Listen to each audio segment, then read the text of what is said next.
O Rafael Henrique perguntou qual dinossauro que eu tenho mais medo. Bem, acho que medo mesmo de dinossauro eu já tive alguns, mas vamos lá.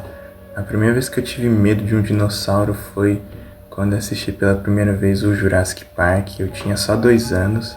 Eu tive medo naquela cena quando a raptora Big One atacou lá o funcionário do parque lá e causou maior alvoroço lá entre os funcionários. E pra mim aquela cena deu um certo medo. Sim, eu lembro que eu quase chorei vendo aquela cena. Outra vez que tive medo de dinossauro foi com o Deinonychus do filme Carnossauro, que, nossa, aquele bicho lá, ele é muito esquisito e o que, assim, deixa ele assustador é ele ser esquisito e mal feito. E as cenas que tem dele eram muito violentas e eu tinha uns 7, 8 anos quando eu vi pela primeira vez, eu fiquei com muito medo.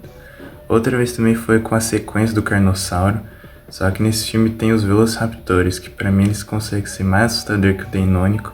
E de novo, as cenas deles são bem assustadoras e também bem violentas, e por isso que eu fiquei com bastante medo desses dinossauros. Eu lembro que, nossa, eu tinha até um certo desconforto de ver a cena deles quando eles apareciam. Eu tinha um medo enorme desses bichos.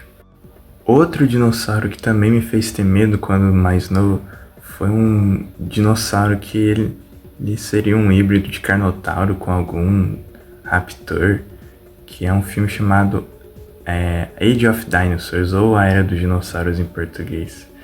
E esse bicho, ele também tem cenas bem assustadoras, bem violentas. E de novo, esse bicho ele me fez ter um medo grande. Tão grande que eu tinha até um certo medo de andar nos corredores escuros da minha casa. Eu tinha um certo trauma de uma cena que ele ataca um cara, ele morde a cabeça do cara e sai um monte de sangue. E aí, nossa, aquilo me deu um desconforto enorme quando eu era mais novo. Agora, outra vez que eu tive medo de dinossauro foi com um analogue horror aí que um cara fez no Twitter chamado Wade Bird, que seriam de dromeossauros que estariam invadindo a casa do cara. E pra mim, as fotografias e até alguns vídeos que ele fez me deixou ter um certo medo sim desses dinossauros. Mas dinossauro mesmo que eu diria que eu teria medo seria o Utahraptor, por ele ter aquele tamanhão e por ele parecer uma ave de rapina.